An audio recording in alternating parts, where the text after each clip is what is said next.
I think I'm having this. Okay, let's see. I'm trying to go live today, and it's taking just a second for us, but we're recording the event.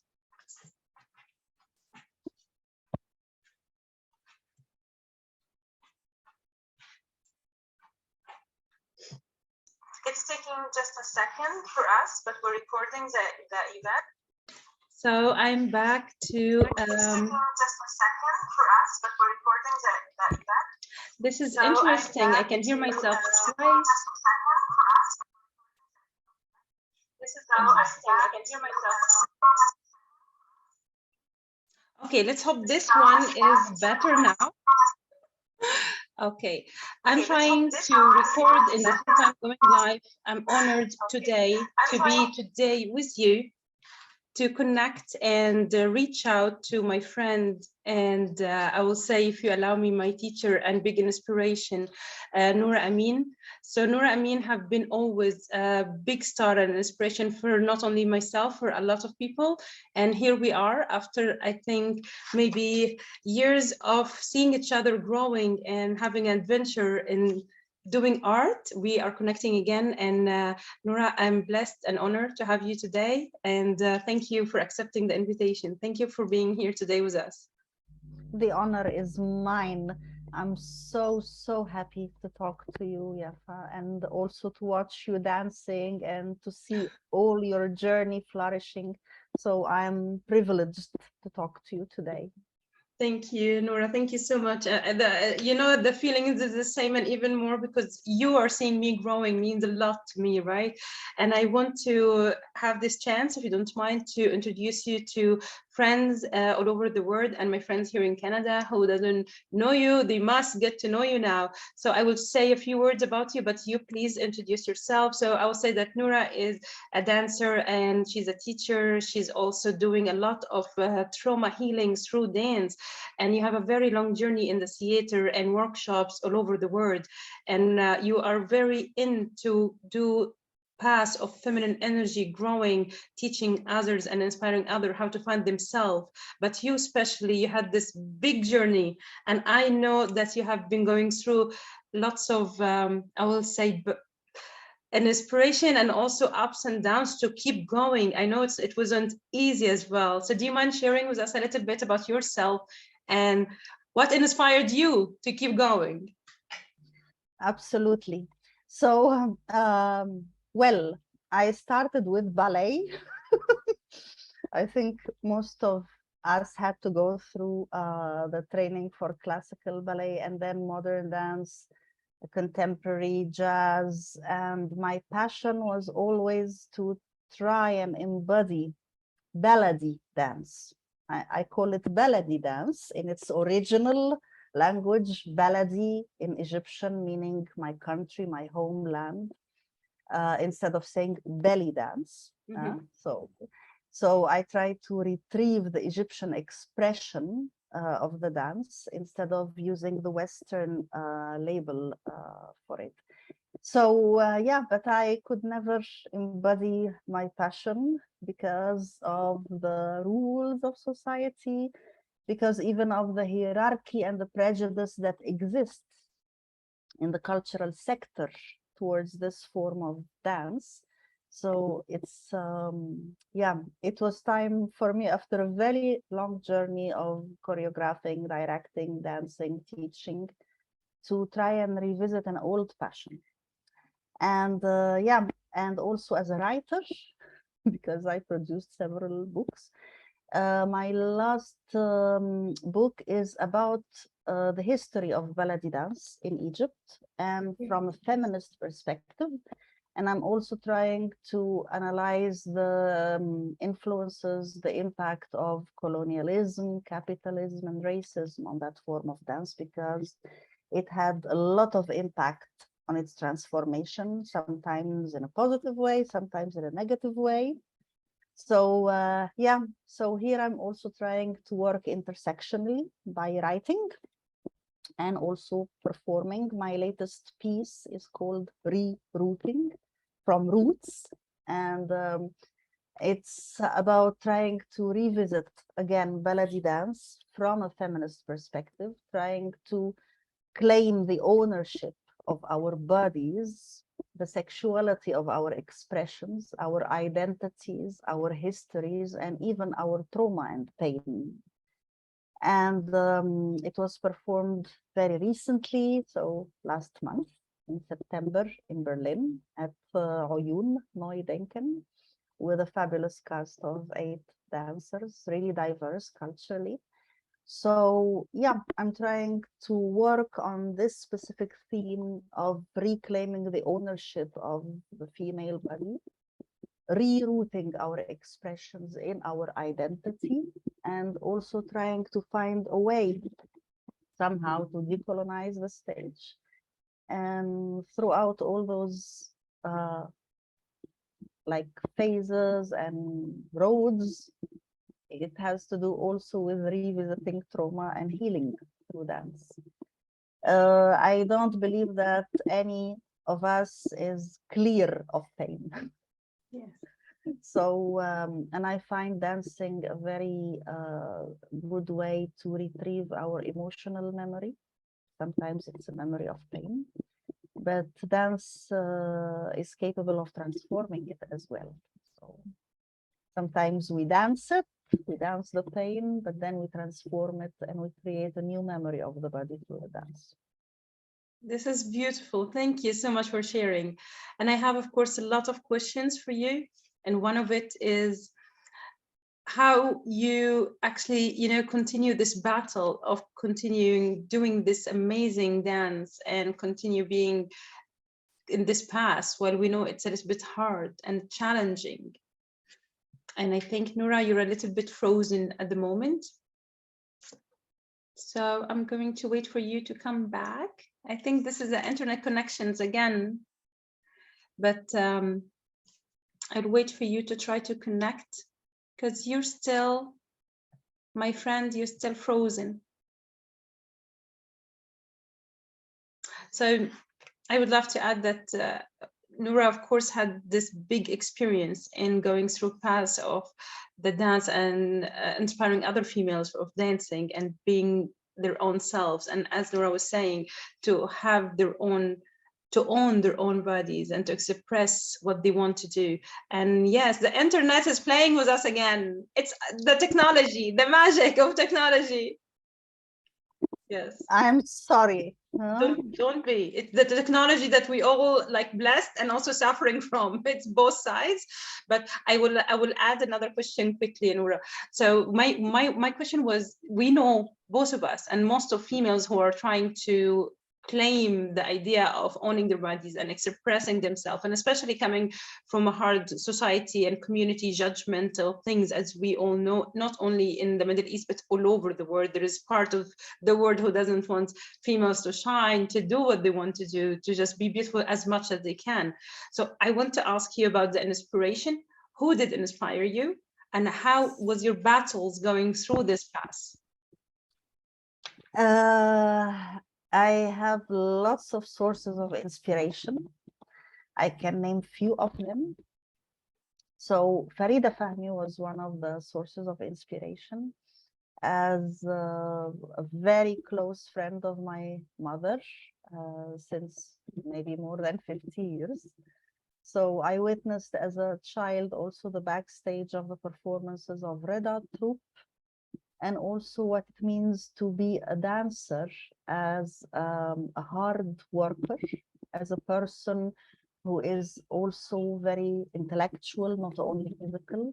And for me, this was against the usual prejudice towards dancers, that they are just exhibiting their bodies and they don't have any intellectual input to give. And this is also a traditional categorization and division between body and mind, and it's always used as a kind of shaming the dancers as being less mindful. The other source of inspiration is older than Farida Fahmi, and she's Naima Akif, of course. Naima Akif from the old black and white Egyptian movies. And for me, Naima is the dancer who has the best and the most difficult technique. Mm. She was also raised in the circus. She's an acrobat. She has a fantastic like craft with her body. And she was also among the big team that was training and developing in Casino Badia with Badia Masabni. So let's remember that Naima, Tahia Karioka, Samia Gamal, Beba Izzuddin, they were all in the same company together. For me, Naima was also like an icon for the roles she played as an actress and a dancer, because she always played the clever woman. She could solve problems and face the gangsters and fight back and defend herself and find clever solutions. So she was an idol also in my childhood. And I think nowadays there is a very, very different image of ballet dance. And when I compare, I can see that the sources of inspiration that I had as a child, as a teenager, as a young woman, they were like dancers, women who had flame, a passion and a flame for dance. They had also dignity, like they were dancing for themselves. They were dancing with a kind of supremacy, you know. And now I feel with all the chains of patriarchy all over the world, and also the like the objectification of the body, all this has an impact on the way ballet dance is performed. So originally I don't see it as a way to please the clientele, but rather a way to perform the identity. And being also a solo dance, most of the time it shows that the body is also in confrontation with society, and it's a lot of courage. It takes a lot of courage to be that kind of performer. There is also the ideas of dance in between, because I'm sometimes employing and being inspired of some of the techniques and vocabulary of belly dance, but I also create fusions with contemporary dance, with authentic movement, with biographical material. So I was also very inspired, of course, by Pina Bausch. And I don't see any contradiction between being inspired by Pina Bausch and Naima Akif at the same moment. Yeah, although most of the time we are encouraged to have Western models, you know, as sources of inspiration, and but I think this is gradually changing. Thank you for mentioning this very important point and very valid. Thank you. And I would love to go from here for the topic of healing through art. Me, myself, and I was always, I think, looking for a healing sources for myself as well. And I think practicing art, painting, or being in the theater, or actually listening to music, right? And now being capable to express this happiness by loving myself, so I can practice more art and dancing with no fear, or offering this happiness for myself first, so I can give it to others, is healing me, right? And you saw me, and I know you give me your blessings. And from here, I saw as well parts of your work that you did, and I noticed that you're connecting with the audience and ask them for them to connect with you. How did you find this healing process happening between you are offering the dance and your own different audience through the world? Like I saw something, I think it was in Iran even, and this is for me also challenging. So what do you want to share with us about this part, the healing through art for yourself, and how you offer this healing for other people? Yes, well, big topic. Yes, but I worked with this topic of healing in different, in different disciplines and fields. So sometimes with theater, with literature and poetry, and also with dance.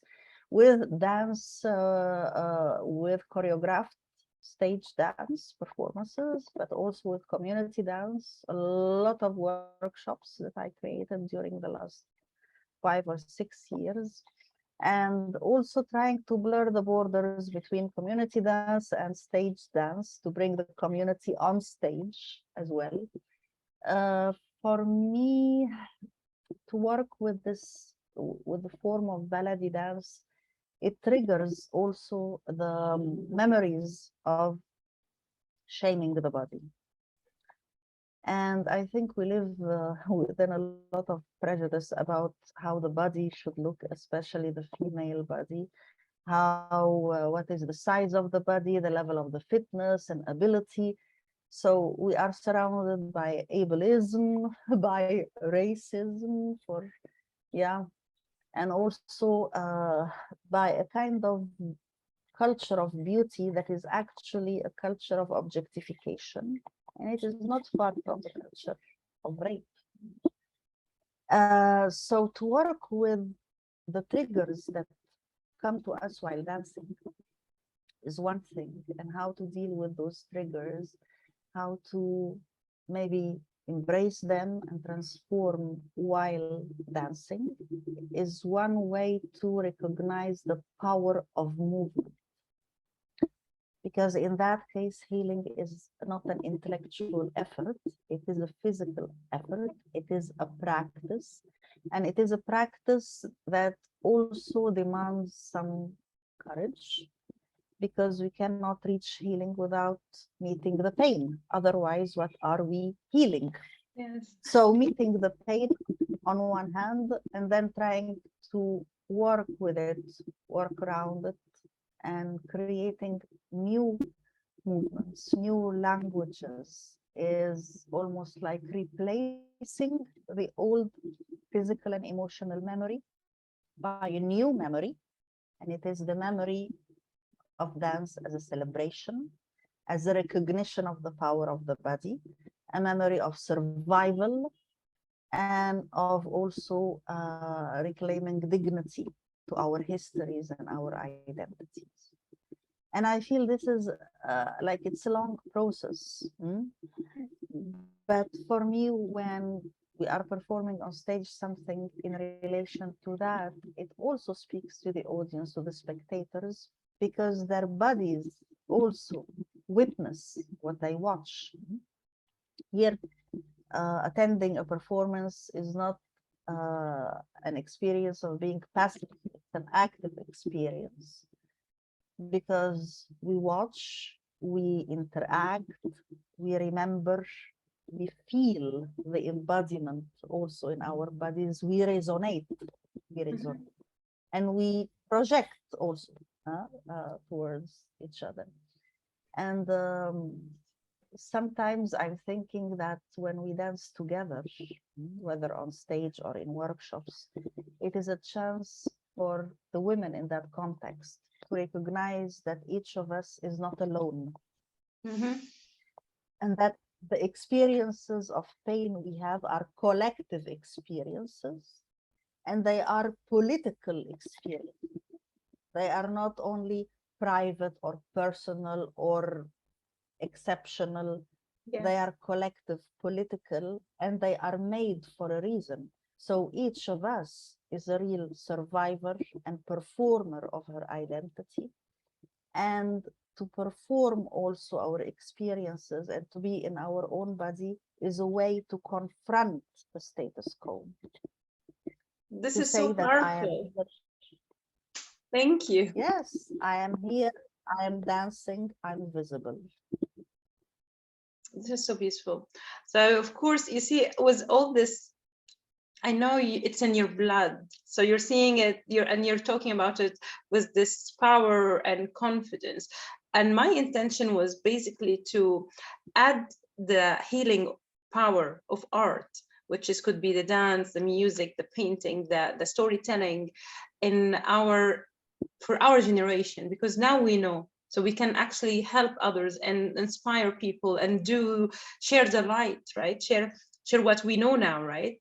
So my question, and this will be the last question, and I'm sorry if I'm taking long from your time.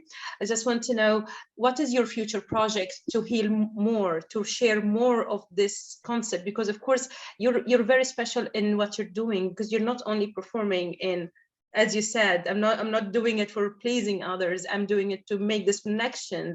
And you're doing it with all this awareness about how it's important for healing and inspiring and empowering. And I remember seeing you dancing. I know that inspires me. The power, the steps you did in the stage. And I will mention my my friends, of course, in Egypt. One of the important leaders they have been at that my time, Hani Mitnawi, of course, you, Karima, all these amazing dancers who I grew and I was thinking, I can't do this. And look at me growing, doing other way of healing for myself, because I know you're doing it too, right? So you're showing others a light. So the future project, it's coming. And of course, I would love to know, how can I get your book? So two questions in one. What is the future project? And how can we reach your book? Yes, my book is already published in Arabic for those who read Arabic, and it's online as well, but you have to order it. So it's a special limited edition. It is also available in German at Mattes und Seitz, which published also my previous book, Migrating the Feminine Weiblichkeit im Aufbruch. So it is there on Amazon, on the internet. You can order it. It's and it exists as well, the previous book in English. The English edition of Dance of the Persecuted, which is the name of the new book, is still on the way after the German and the Arabic. And my next project is a combination of conducting dance workshops with this method that I'm trying to develop, and also writing about it, another book that is dedicated specifically to dance as a medium for healing. Because the previous book was more about the history of Baladi dance. So this one is directed to the topic of healing through dance. And the third channel here that is coming as a new addition to my work is that we will be producing a documentary film about it. This is beautiful. Short one, but it's a new series. A documentary. This is very important, and to be really nice so we can all see the journey and the process. This is very important. Thank you so much for sharing. And of course, the book definitely. And I'm gonna order it in Arabic, as I still can read in Arabic, and I'm waiting, of course, to be in English as well. I'll follow up, of course, to see your work. And I think we're all connected in a way, right? So when you shine there and you do this amazing work, you're inspiring me too. So I can try to shine and do me here as well. And then I hope this light will just go everywhere and we shine more. Thank you so much for being with me today. I'm honored. And of course, our interview we tried from, you have been in Germany, we tried in Egypt, and I will say just a few words in Arabic for our people who can watch us in Arabic right now in Egypt and your friends. الرقص والفن حاجة جميلة، واحنا متشرفين ان احنا نقدر نشير الاكسبيرينس دي معاكم كلكم. وطبعا نورا الانترنت عمال يروح ويجي، so I'll let you go. وهقول لك ميرسي جدا انك كنت معايا النهارده. Thank you so much. وطبعا لو تحبي تضيفي اي حاجة in your mother language for everyone who are connected with you، نقول لهم ميرسي، شكرا كنتوا بتتابعونا. And I'm so thankful for you. جدا شكرا ليكي جدا يافا. كملي رقص، never stop dancing، وكل الحاجات اللي انتي بتعمليها كلهم مرتبطين ببعض. I think في لحظة معينة لما بنوصل لنوع من المداواة والحرية، حتى مشيتنا في الشارع بتبقى رقصة ليها علاقة بهويتنا وحريتنا، مجرد مشيتنا في الشارع. I can't agree more. That's totally true. I love you, and I will keep in touch. I'll keep connecting, keep inspiring and shining. And thank you for sending me blessings. See me growing. I'm just doing it. Love you. Thank you so much. You too. Ciao. Bye. Bye, ya حبيبتي.